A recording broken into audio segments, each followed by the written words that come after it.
what best for our country. Baba is not interested in the handshake.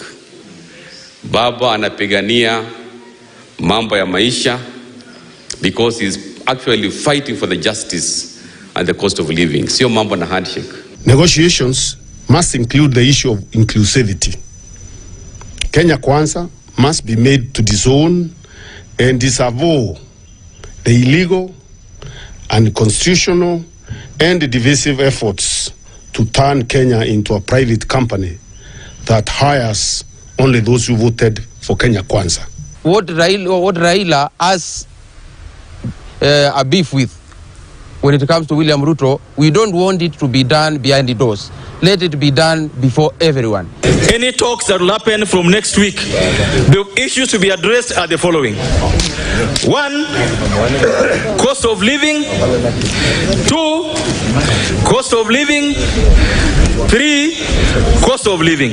Sisi tunaomba rais wetu asiwe wa kudanganywa kuingia katika mazungumzo ya kugawana mamlaka, kwa sababu sisi tuliuza agenda yetu kama Kenya Kwanza, na wale watu wetu walisikia agenda hiyo na wakakubali na wakapigia mheshimiwa rais William Ruto kura ya kuwa rais.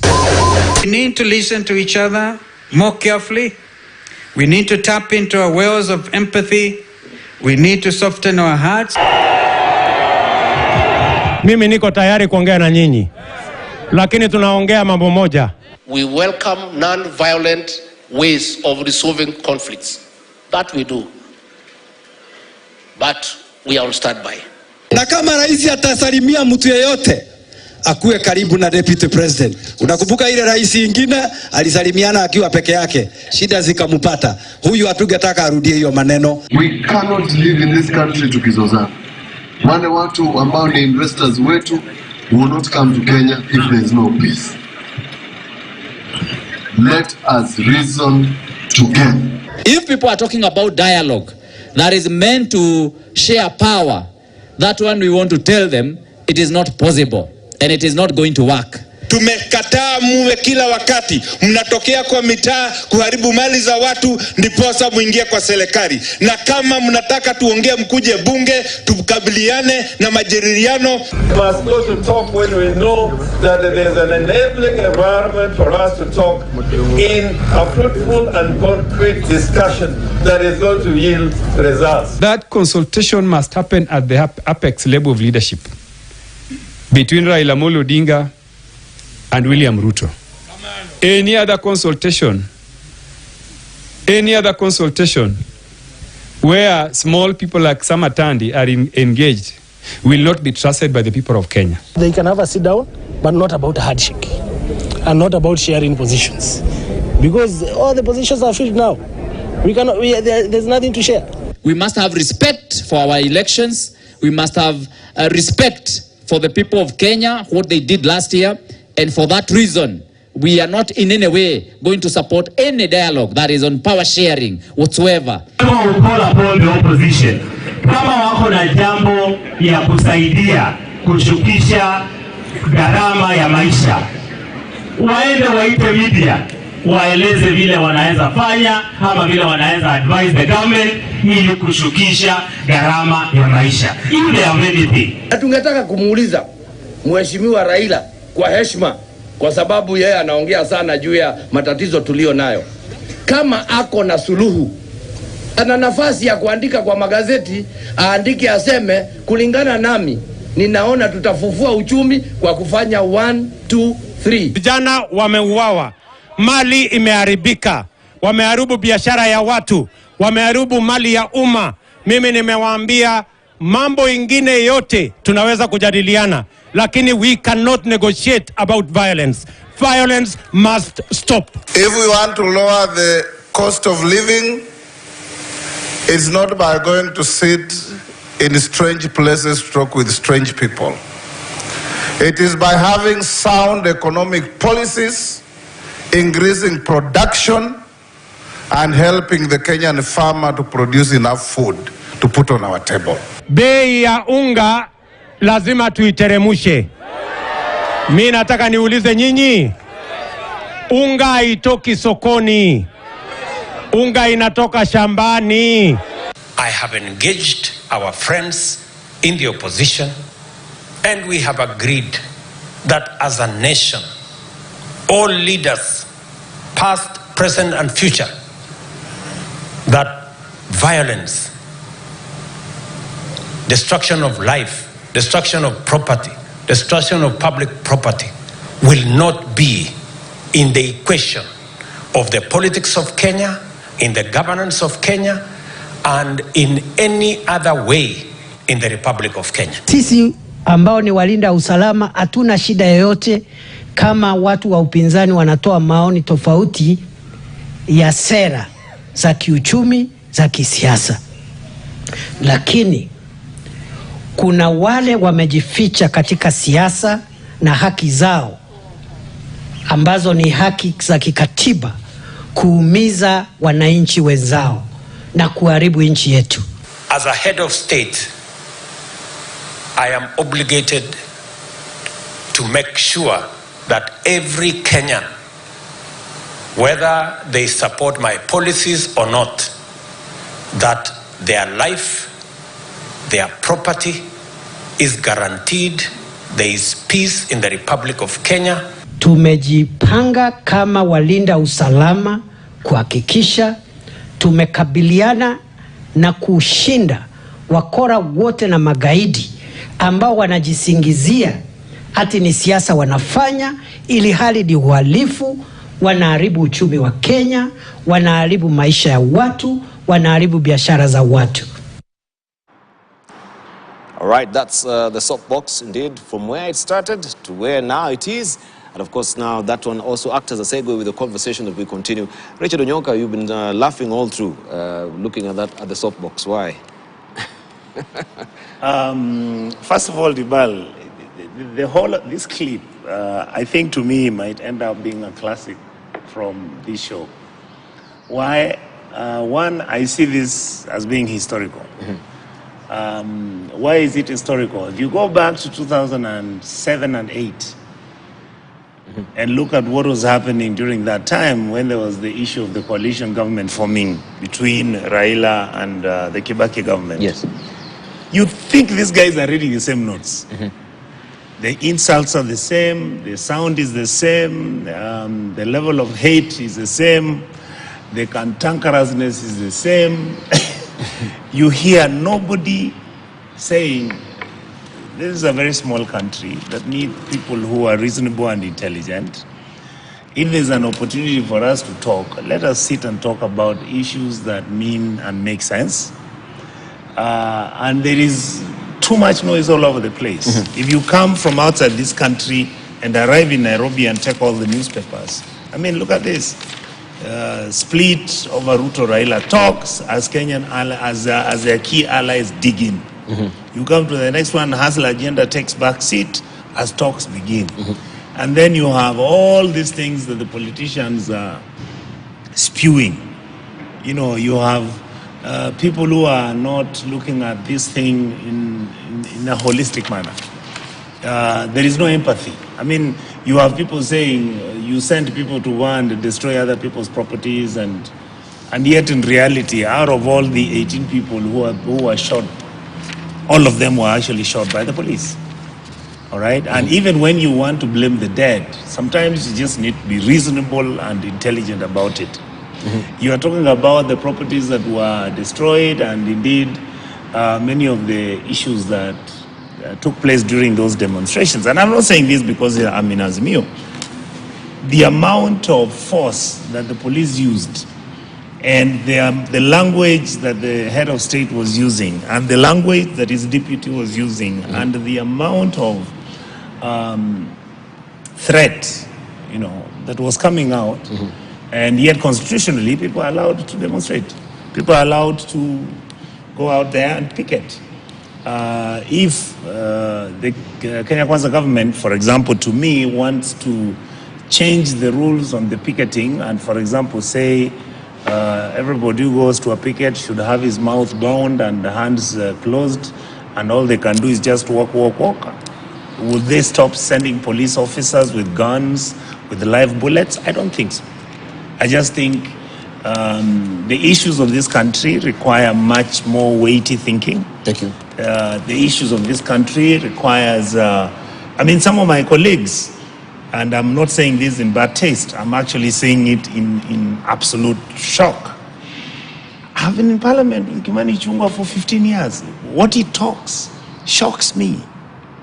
I was in parliament with Gachagua. Used to be here in these shows. Intelligent man, you discussed issues. Even when he would criticize the presidency of Uhuru, you would see he's making arguments, and those arguments sometimes will be shocking to many people, but he was making his case. Now, these are my colleagues who are hitting war drums, who are saying there's nothing to discuss and negotiate. You like to take power from the back door. KK Alliance has already given out all the jobs to the people. KK Alliance has already set up its cabinet. KK Alliance has already distributed positions of power in all the parastatals and all government agencies. What is there left that we are going to look for from Azimio in terms of a handshake? There's nothing. So KK needs to realize, and I said this sometime before Dibal, let now President Ruto, Honorable Sossion, let him now begin to govern. Let him not campaign. Let the president govern. When you are governing as a president, you tell your people that they must come together, you persuade them, you act presidential. You've seen that statement. You persuade your people to work with you, you encourage them to take a certain direction. That has not been happening. For me, as a member of the opposition, I do believe that we are also making our own mistakes. But the onus really is with the government. For us, we'll continue, on opposition, we'll continue talking about cost of living from now until 2027. Because William Ruto is the president. Why? KK Alliance, you have the majority in the Senate, in the National Assembly. The act has been implemented. You are collecting revenue. We will begin to ask you very soon, and we have already started it. How much have you borrowed? Where are you spending this money? What is this money going to do? The roads which you are doing, at what cost are you doing these roads? Are we able to manage our education? Honorable Sission, an expert in education, look at the mess we have got. The curricula is in a mess, capitation is in a mess, delocalization is a mess. Everything in our country looks like it's in a mess. So to me, we are so much centered on politics. We are so much in making this noise we keep making in our country. And yet in reality, Honorable Sission, the report you are saying that the president had authorized to be drafted, please bring it. Let us engage in those things. Thank you. Let us discuss what good education is. What do we do to improve the road construction? Why are we spending 75 million shillings? Now it has reached 100 million to do 1 kilometer of tarmac road. When countries like Rwanda are spending 34, 32 million shillings. These are the issues which we should be discussing. Yes, cost of living for us in the opposition, it will continue. But it is Dibal. In fact, I've been joking and telling my friends, I laugh at my friends when we meet and talk about this issue of cost of living and what the KK government is about to do. My argument is very simple. We should not even be making so much noise about what President Ruto is doing or what he's not doing. Me, I want him to fail. You want him to fail? Yes. If he succeeds, then we will join him. I don't know if the Kenyans understand where some of us are. We want President William Ruto to succeed, but succeed within the law. Make sure you listen to the ideas which other Kenyans may have, like our side. I'll tell you, Dibal, if, Honorable Session, we have got a problem which we do have right now, of our poverty levels, of our young people who are destitute, of us thinking that taking our young men and women and putting them on motorbike rides, that is economic growth and development. Yes, it is, but it is not sustainable. What is it that we are going to do? Why is it that we are not willing to look at good options like universal income? When Raila, former Prime Minister Raila and William were running, William came up with the issue of giving Hustler Fund. We must start interrogating, is it succeeding?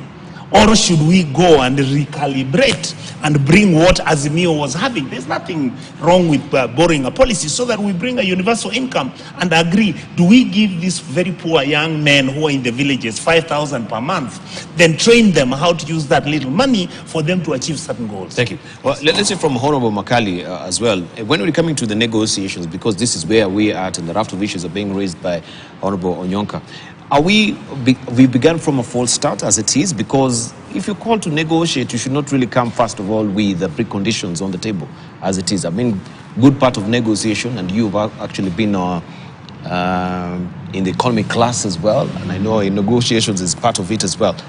Are we started on the wrong footing? Should we have also shown what we do have as a wild card that we're bringing on that particular table? I think let's put this matter into context, Dubal. When you listen to all the Kenyans who have spoken, and Kenyans of all walks of life, the religion team, the politicians, the teachers, everybody is saying it is time to talk. And I think we all agree on this table that where we are today as a country, talks are important. So that's the first basic thing, that talks are important. What people are not agreeing on is who is going to mediate the talks, and what is the content of those talks. And when you look at what our colleagues are saying from Kenya Kwanza side and us from Azimio, it looks like even before we start to talk, people are taking a very firm position in terms of what we want done. And I don't see any problem with that, because that's the whole essence of negotiations. You start from a position, your own position, and then the opponents or the other side's position, and then you start talking so that you start letting go and gaining more. You lose, and because talk is about give and take. Unless you go to the table ready to give out and also take something in, you might not be able to succeed. So to me, I don't see any problem when each side says this is our starting point. Because I'm imagining now, once you get the team in place, and we have had some names being mentioned from other side, once you get the team now on the table, the first thing will be, this is our position, and this is your position. Then what you start building consensus, so as to know what areas to focus on. And that's why when I see some of my colleagues, the so-called hardliners, those who are saying, we cannot talk on this matter, we cannot talk on this matter, that is not the way to go. The way to go is list your issues, I list mine. When you get to the table now, I'll be able to convince either side why this matter becomes critical. For example, the issue of the cost of living. Some are saying we must discuss it. Others are saying we can't discuss it. And from where we sit as Azimio, actually I've always said this KK government, and Sossion is here. For me, as somebody who has done a bit of issues of strategy, I think they lack serious strategy. Can you imagine what would have happened if, when we started talking about the cost of living, the KK government just came up with a strategy of reducing the cost? What would have happened? They would have given us technical knockout. We will be done. We will not be on this table. Just a one punch and we are dead. That now you'll be talking about cost of living. We have sorted it out. But you see now, the fact that they don't want to talk about it, it now gives us the tools to go out there and keep on talking every day. And I like what Honorable Onyonka is saying. This talk of cost of living will continue so long as the cost of living continues increasing. Look at a very simple strategy. When we're discussing, I just want to pick a very, let's make this thing easier for Kenyans. Kenya is an importer of sugar, meaning we don't have enough sugar domestically for our use. While you know very well you import sugar, then you go and increase excise tax on imported sugar. Simple mathematics. Even if a class 1 student, that logic says that once you increase the excise tax on imported sugar, local sugar costs will go up. Why? Because you don't have enough for your consumption. You must bring it from out. When you bring it from out, it's more expensive than local. So what happens is any local businessman will increase to be at par the imported one to make more money. Who doesn't want more money? These are simple principles. And these are things we are saying in the bar. Anytime you sit and look at what is happening, there are two things happening. Either they have been advised and they don't want to listen to the advice by their economic think tanks, or they're ignoring the advice and doing things based on their knowledge. which is not informed knowledge. Because some of these things are basic, that when you touch this button will light. When you touch this button, this other one will light. And unless you know that connection, you never get it right. But all said and done, Dibal, let's as Kenyans now relax a bit, allow the 10 persons team to sit down and talk. If the mediator, currently I can see Obasanjo is also facing some challenges in terms of some saying he's too close to Raila, others saying don't want him. That was the same case with this rule, if you remember. This rule was being said to be also too close to the Azimio side on that note. To me, let us get somebody. If they don't want Obasanjo, can we get somebody who can both agree? I don't know whether they'll bring him from heaven or from where. Because at the end of the day, at that level, I don't think in this world you bring somebody to mediate who will not be known to Raila or to Ruto.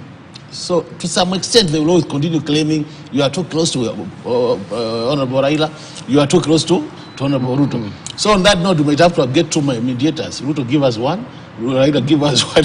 So there is a balancing. Yeah, because these are the issues. But I must thank the two principals. For me, from where I sit, the fact that we have opened the doors for negotiation is something we must applaud these two leaders. Because you can see the likes of my good friend Chungwa and the likes of other people who I don't want to mention their name, you can see their position is you should never talk at all. To them, his talks is going to dilute their power base, you know? Yes. It's like once you talk, you'll be taking power from us, and you see they have an experience. You know what? And I've debated with my friend, the DP. At times we used to debate together, and I remember I told him one day that, you know, when you are DP, you are at the mercy of the president. So when whatever the president does, it has direct impact on you. So my friends from central Kenya, this is what they are fearing, and they must say it openly because it's a fact. They are fearing the fact that in case these talks end up with a small handshake, you can call it a small handshake because I don't see any handshake coming, then it will just be a repeat of what happened between Uhuru, Honorable Raila and Honorable Ruto. The moment Raila came in, Ruto was displaced. So they fear. So they fear that immediately Raila gets some space. Gachagua is the first.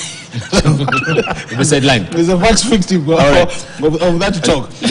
But let's just be. We have said there's nothing to handshake about. Currently, this government is taken fully 100%. I don't think, and from when I listen to my party leader and all the other leaders in Azimio, I don't think any of us has any interest in being in this government. What we want to do, and this is what we've said many times, and we continue saying it, is that we want to make sure that we provide the right checks and balances for the government to operate. All right. And that's why we are saying they ask for effective opposition, we are providing it. But let's just talk for the sake of Kenyans so that we stabilize the economy. And I've said many times, Dibal as an economist, for me, I get very concerned when I see what is happening. Because we are kicking out investors, Indeed. We are chasing our way to tourists, and we're not growing. We'll come to that. And of course, one of the things that we have as a salient issue that is being raised by Kenya Kwanza is the fact that also the opposition has to be embedded constitutionally. And I think this is just harking back to what the president had given as a memorandum when in December, that we should have a robust opposition. And this has been flagged as well. Maybe we can hear from Sosion? Yes, Dibal, we've heard two heavy representations of one side of the divide. Yeah, unfortunate for you, Nelson Mugatana didn't show up. No problem. Okay. We'll balance it. It is not about the numbers, it's about the issue. I thought maybe you'll go about particular tangents. Yes, so number one, I don't think it is right to argue simplistically that because the president has declared that is open to some negotiations, then some people within Kenya Kwanza are very averse and afraid of losing political control. This is not the time to talk about political control. We are dealing with a dire situation, a crippled economy that needs revival. And I don't think anybody in his sensible senses is thinking about losing political base. Talk of Rigiji and Ichungwa and the team in Mount Kenya, I don't think it fits in this context at all. And these are key pillars of Kenya Kwanza. And For avoidance of doubt for the two, Kenya Kwanza leadership, the rank and file, haina fitina. It's a highly cohesive entity that is focused in helping the president to implement the plan. It's important I make that correction. So don't try and look at how to cause this, how these engagements will cause some political divisions and disruption the way it happened historically with the handshake. That one, Jesus will come back while you are waiting for it to happen. But there's still a mob fear in that regard. That's saying straight to issues.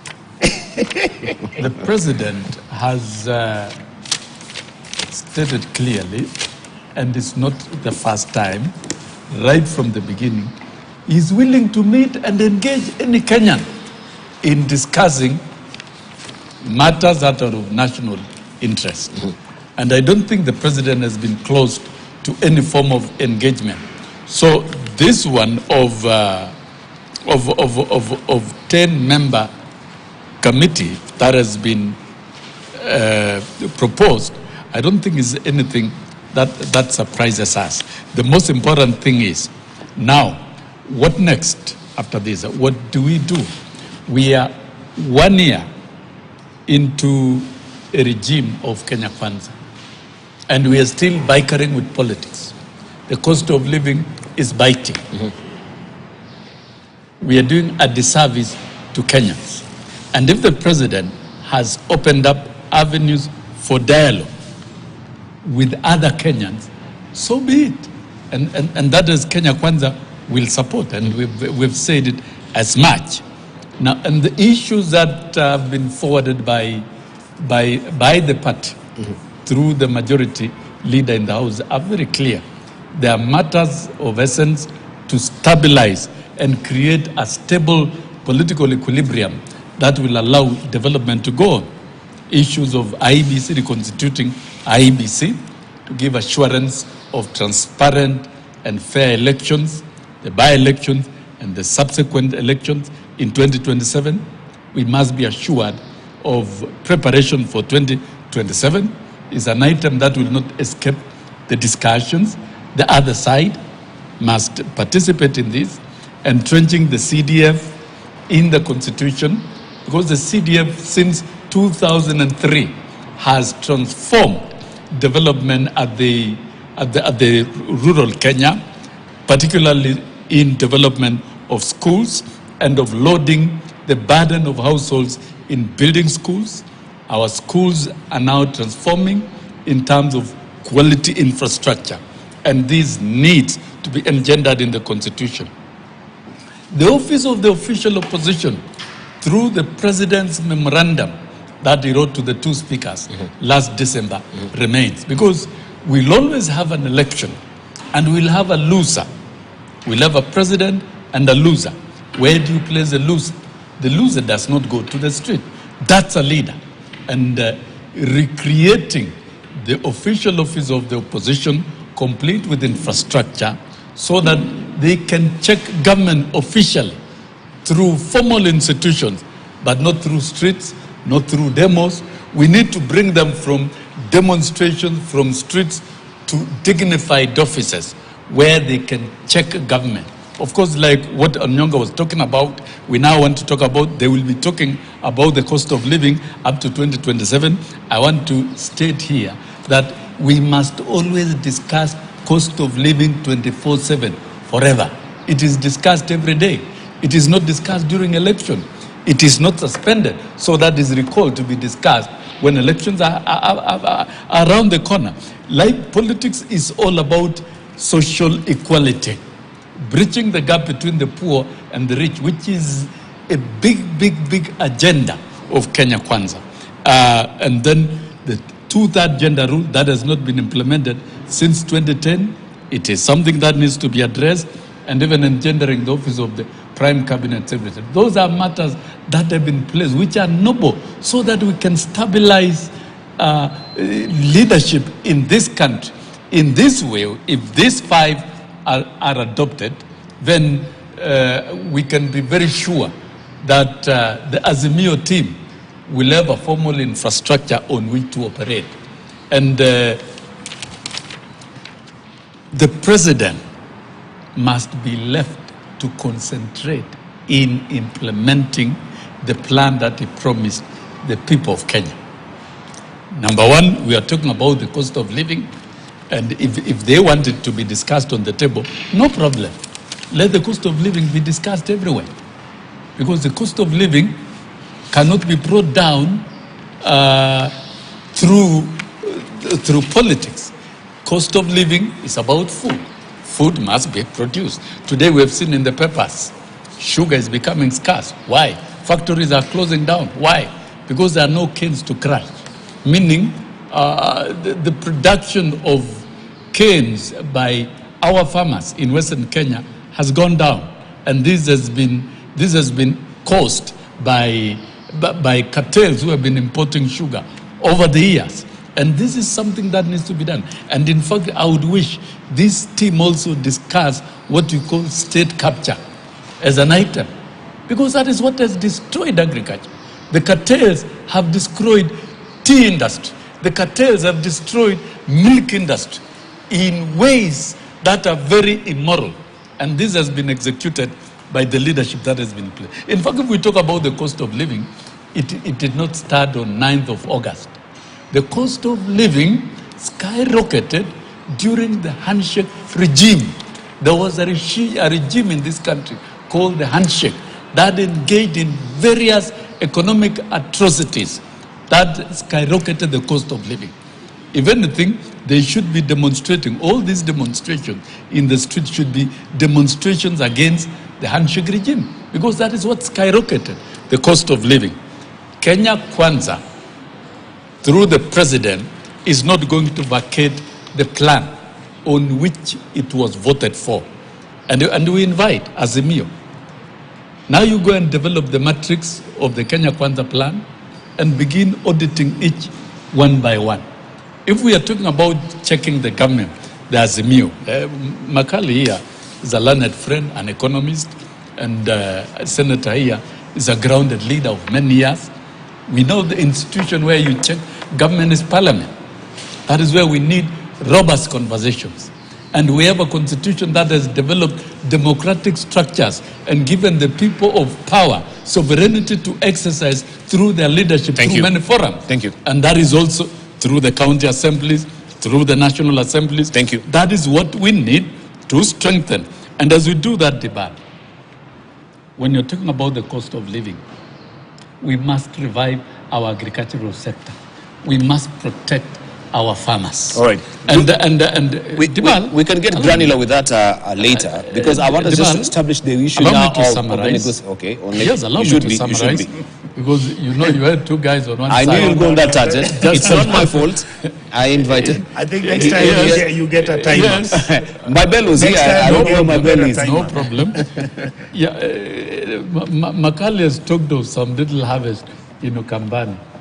That harvest with more fertilizers, we will see the cost of living coming down. With more farm input and with a more reinvigorated and supported agricultural sector, and availability we'll see the cost of living coming down. Thank you. We need to revive our sugar industries. We need to protect our dairy farmers, and we need to move further to engage in value addition manufacturing and developing aggregation programs at the counties, so that we bring down the cost of living. Agreed. The fact is, we've destroyed the production sector of the economy, and we need to strengthen it. It is not a one-day event. It is a process. But the first major significant success in this country, Dibal, which you agree, is that right across the country, we are seeing significant enhanced pamba harvest out of the fertilizer subsidies.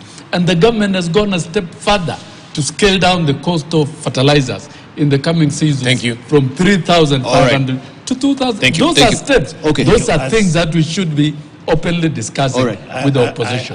Can I please just... You want to do... Okay. Yes. Do you have a rejoinder before I ask my question? Okay, yes. fine. I wanted to, first of all, agree with him. I live in Trans Nzoia, one of the most beautiful places in Kenya. And when you drive all the way from Trans Nzoia, in fact, coming all the way down to all the way Migori, you come to your place, Sotik, Kericho. The harvest will be good. I am going to give you the benefit of doubt today by saying whether the harvest is good because the rains are better or because the government, as my brother here said, actually brought in subsidized fertilizer, which in Kisii we didn't get last time, but this time I'm told people are actually getting it, which is a very good government policy. The point I want to make is that the problem with our production of agriculture and our production of our own food is not really anything to do with fertilizer. Fertilizer is just one item in that chain. Wait, just one item. If you look at food production, having unga, as much as we have politicized it, that is not really the only item that has mutated or that has generated itself to change the cost of living in Kenya. We have an issue with our milk. We have an issue, like my brother has said, with our tea. As we speak right now, you know, I come from Kisii, where tea as a sector is highly, highly regarded, because that is what the community has used for the last 60 years to maintain, take the kids to school and everything. And we are being told the media, there's what they call the media bonus, may not even be paid. Why? Because of, one, the mismanagement which has been taking place. Number two, his government, the KK Alliance government, is now beginning to micromanage the tea industry, because they believe that there are certain individuals who were part and parcel of those cartels that were running the tea industry. And yet, to people like me, we know that these people had actually not even a feeling or even an agenda politically. All they were doing is making money, stealing it, buying this fertilizer at 6,000 shillings and giving to a tea farmer to use it with DAP for their tea and all those things. I want to ask my brother here that, one, please look at the totality of the law. For example, they've just increased taxes for inputs. All right, and I would hope that in the next 1 or 2 years, if you find the food production cost is actually coming down systematically, then I will say the policies that President Ruto has put into place, they have actually led to agriculture, which has led the cost of living to come down, and therefore Kenyans are happy. Number two, the second issue that I wanted to tell my brother, and this was brought by Honorable Dr. Makali. I want to agree with Dr. Makali, and I want to persuade my leader here, Honorable Session. Let us encourage the President and Raila to talk, and Kalonzo to talk. Let these people talk. My small experience I got when I worked in the Ministry of Foreign Affairs, if the enemies are willing to talk, there is a possibility a solution will come. And not necessarily. And this is what we keep saying, some of us. Honorable Session, you, for example, have just mentioned here that, you know what, yes, it is during the handshake time when everything went helter-skelter. But I want to tell you, it was not during the handshake time. It is after Jubilee took over power. During the first years of President Uhuru Muigai Kenyatta and William Ruto, how many scandals did we have? How much was going on? How did we shift our debt from 2 trillion shillings when Kibaki left at 1.9 trillion to the point whereby by the time Jubilee, where President William Ruto was in that government, they had done 5 years, our debt had moved to $7 trillion. Trillion shillings. So what I'm saying is, I am trying to persuade my colleagues in KK Dibal for them to stop this story of about saying that it was during Uhuru's time and this handshake thing with Raila. You have demonized it enough. You have brought Raila as the enemy over and over enough. I know people in KK Alliance who think President William Ruto is the biggest enemy, the most hated person. No, these are leaders. And when leaders talk, the country is saved. When leaders don't talk, the country basically collapses. If you look at what is happening in West Africa, look at Niger, look at Mali, isn't it? Look at Guinea. These are countries that are collapsing. And most probably, Honorable Session, what has happened is that the leaders in those countries don't like to talk. We don't want to have a handshake government with President William Ruto. We want President William Ruto to respect us in the opposition and live by his word. And he has said as And much. live by his word. He has If he said as says much. he's going to be a constitutional president, please observe the law, make sure you reduce the corruption in your government, allow people to criticize your government, not arrest people, don't remind people of former President Moi, who didn't have options. President William Ruto has an option, a good constitution. His leadership is protected. Raila doesn't have to do anything. It's only that you've made Raila to be this demon where every time, if we are having demonstrations, people think we want to go and steal the big houses and break the glasses in Nairobi. No. What was happening is what has been happening in France, where people are demonstration when black people are killed by white police officers. These are legitimate concerns. And what some of us are trying to say, Honorable Session, is this: we want the president to succeed. Your team members, Honorable Mulu, you notice our colleagues in UDA or in KK Alliance, very sensible people, very reasonable men who have been with us in that office as members of parliament. Others have come back as senators, others are becoming governors.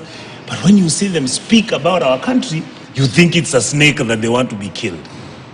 And yet in reality, we don't have. For me, when I read the news that President William Ruto and Raila are beginning to talk, I was like, yeah, finally Kenyans are becoming sensible. Because you look at the clip that you've been showing here since we came to this studio. Look at what everybody's talking about. And yet people want food. Our towns need garbage to be collected. We want cheaper electricity. Education, we want money for capitation. We want our schools to have a curricula where our children are smart the way they used to be before. We want teachers to receive their salaries on time. Civil servants. We want a country that is all in order. A city where you walk and there's no crime. Indeed. Thank you. Thank you. I wanted just to come back to this issue. First of all, when we have the issue of CDF that is being put now as an item of a conversation on this particular discussion, we have the issue of the two-third gender role. Why would it be an issue of discussion right now? I think that is the honors of the government to make sure it implement that. Implement the two-third gender rule. You don't need Raila Odinga to sit down on the table with you to implement it. It's within the remit of government to do it. I don't see how opposition should come in. I don't see how opposition should come in. We're talking about CDF. That should be the remit of the government to do it. These particular talks, I think you've put up so many salient issues that I think are cluttering the entire they are cluttering the entire dialogue. And so that will be just a waste of time talking about something the government should actually be streamlining. It's not about a discussion. It is in the constitution. It should not be a topic of debate. I said earlier, what some of the headliners are doing is just sideshows so that they derail the real issues. For example, the issues you are raising, the issue of CDF, two-third gender, already the House is already discussing that. You remember, these were the first issues, actually, which the KK government brought to Parliament. And you remember the bill by Honorable Mule and is it Ngichiki? Yes. Another member from Kirinyaga. It captured all these issues. But just because they're not serious with these issues, over time, they have now gone quiet on these issues. And then time now we talk about cost of living and issues of electoral reforms. They bring these issues up again. So that they just confuse the issues. But before I comment on that, I just wanted to clarify. When I listened to my colleague, Honorable Sosion, and the majority of the Kenya Kwanza team, when they talk about cost of living, they think that by providing fertilizer to farmers and food being available in November or December, that will just sort of the issue.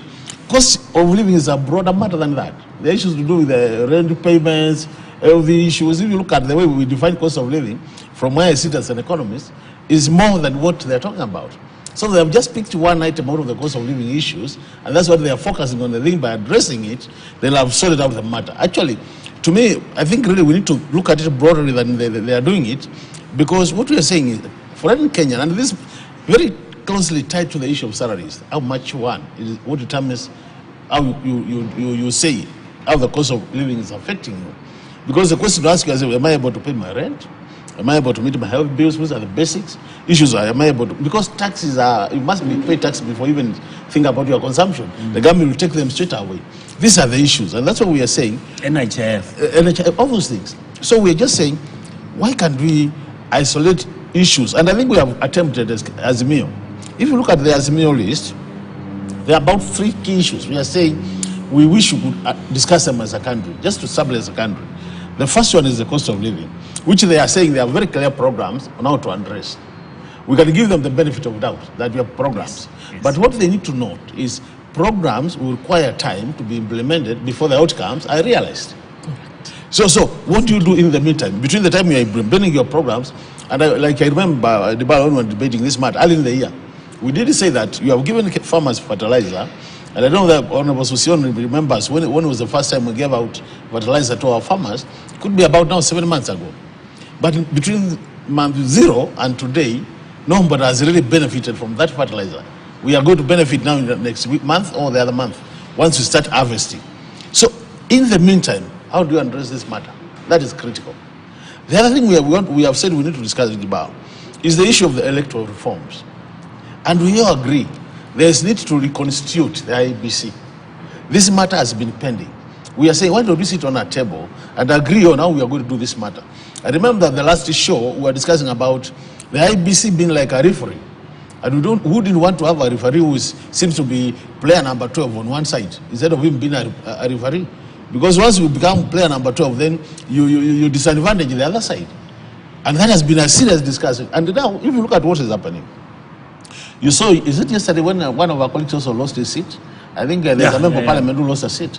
We have the other member of parliament who died in Mandera, who passed on. We have a number of MCRs who have also died and lost their seats. These places are all pending in terms of elections because we have no IBC. What is happening? The issue of representation of these people in parliament or in county assemblies is missing. They can't access their CDF because the member of parliament is not there.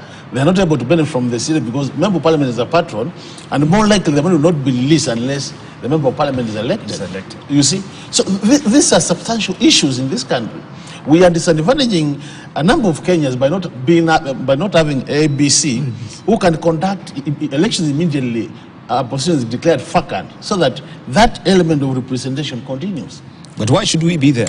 Why should we be on this particular way? We are there because we are saying, come to the table, let's discuss this matter. But why do we need to discuss it?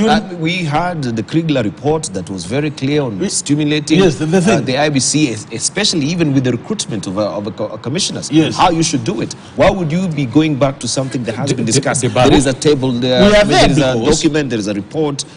The only thing that you need to do is just implement it. But yeah, that's okay, Dibal. But you know, the process is as good as the final product. So we are saying, while it is very clear you appoint them, but if the process seems to be not to be the right way to do it, then obviously people will start complaining. And that's why we are saying, why can't we sit and talk and agree this is the way to go?